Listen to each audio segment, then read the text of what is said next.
In the shadows of marble palaces and behind the golden mosaics of Constantinople, there was another world, one that the chroniclers of the Byzantine Empire tried to bury beneath sermons and holy decrees.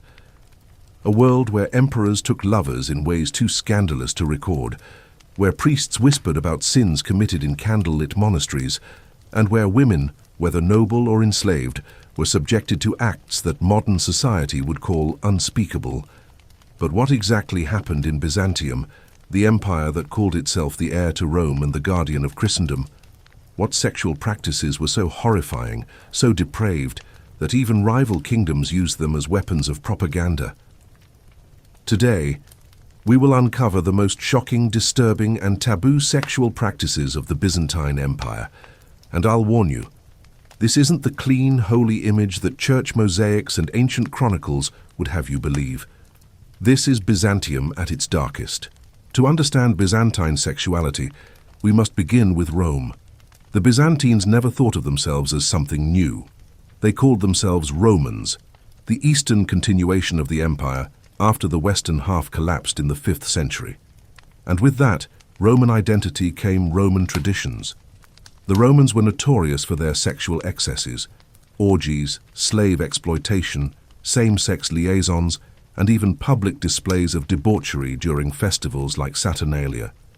Byzantium inherited much of this, but with a twist.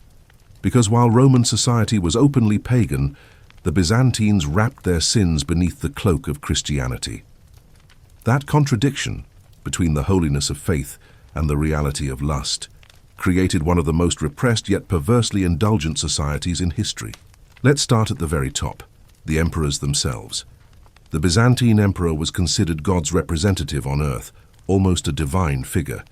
But history shows us their private lives were far from holy. Known as the Slit-Nosed, after his political enemies mutilated him, Justinian II was infamous for his cruelty. Chroniclers whisper that his sexual appetites were as grotesque as his politics. He allegedly forced nobles to offer their wives and daughters to his court under the guise of imperial favor. But Justinian II was not alone. Michael was notorious for his endless parties. He surrounded himself with prostitutes, singers, and even monks who had abandoned their vows. In one scandalous tale, Michael ordered holy icons to be used as trays for serving wine during his feasts, an act considered both blasphemous and sexually suggestive, as naked performers danced around him. Even the women of the imperial palace were not free from scandal. Before becoming empress, Theodora worked as an actress and courtesan, professions considered indistinguishable from prostitution in Byzantium. Chroniclers like Procopius accuse her of participating in public performances so shocking they cannot even be repeated in polite language. In his Secret History, Procopius claims she engaged in acts with multiple men at once and even trained animals for grotesque entertainments. Now, was Procopius exaggerating to slander the empress? Perhaps. But the very fact that such rumors were believable shows us how closely sexuality and politics were tied together in Byzantium. If the emperors lived in scandal, what about the church? Here lies one of the great contradictions of the Byzantine world. On the surface, Christianity condemned lust. Monks preached chastity. Theologians wrote endless treatises about the dangers of sexual temptation. But behind monastery walls, reality was very different. Reports survive of monks engaging in same-sex relationships, sometimes coercing young novices. Others kept secret lovers in nearby villages. In fact, councils had to pass repeated laws forbidding monks and nuns from living together or from visiting each other's cells after dark. The very need for these laws tells us how often they were ignored. The church also used sexuality as a weapon of control. Priests interrogated parishioners in confession, demanding intimate details of their private lives. What began as spiritual guidance often turned into psychological domination, where the sinner was constantly reminded of their impurity. And sometimes the priests themselves crossed the line. Chronicles accuse certain bishops of keeping harems of nuns, disguising them as spiritual daughters. Now let's dig into the heart of the matter. What were the most horrifying sexual practices in Byzantium? Eunuchs, men who had been castrated, were everywhere in Byzantine society. They served in the palace, the church, and even the military. Why? Because they were considered safe. Unable to produce heirs, eunuchs could serve powerful families without threatening dynasties. But behind this practical role lay something darker. Eunuchs were often exploited sexually by both men and women.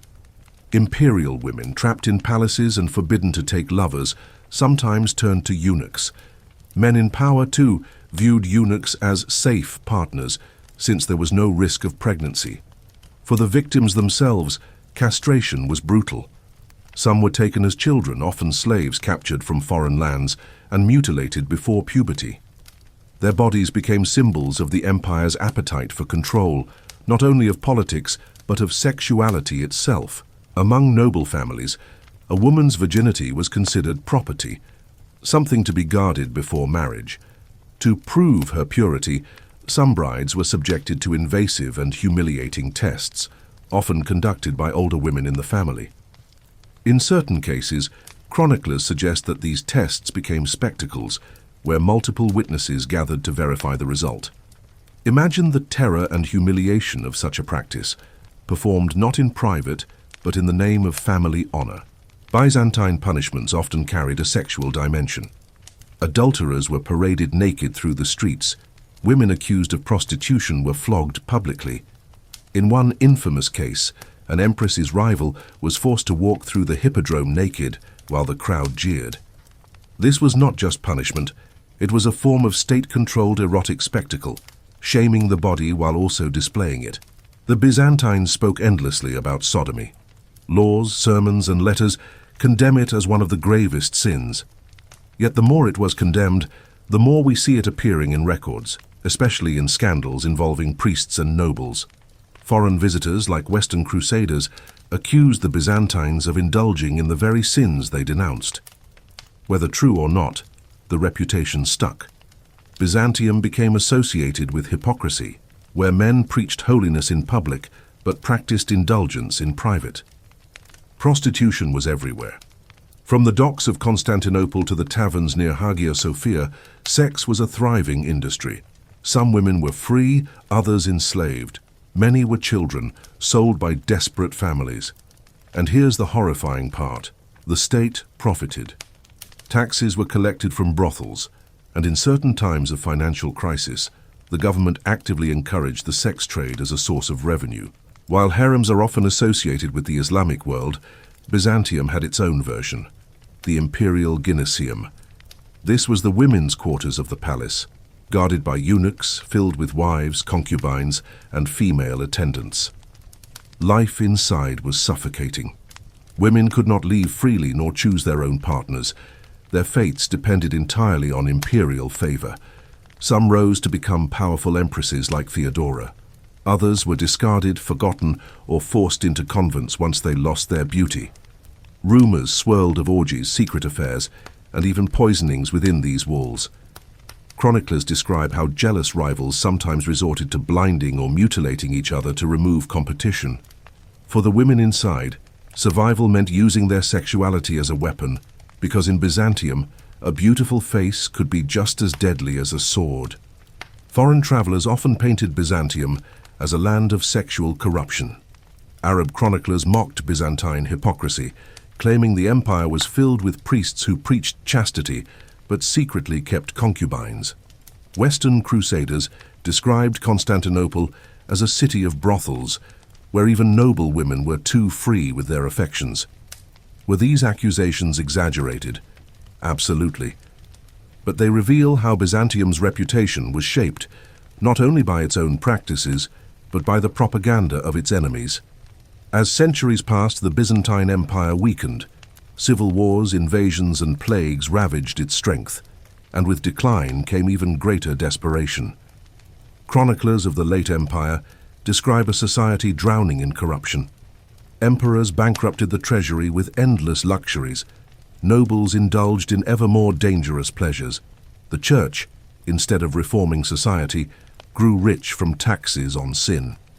By the time the Ottomans besieged Constantinople in 1453, the once mighty Christian empire had become infamous for its hypocrisy.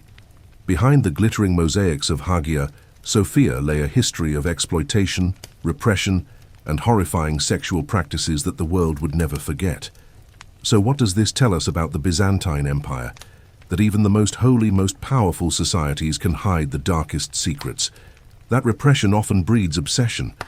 And that history is not just about wars and emperors, but also about the private lives, the scandals, and the taboos that shaped an empire from within. Because in Byzantium, sexuality was never just about desire.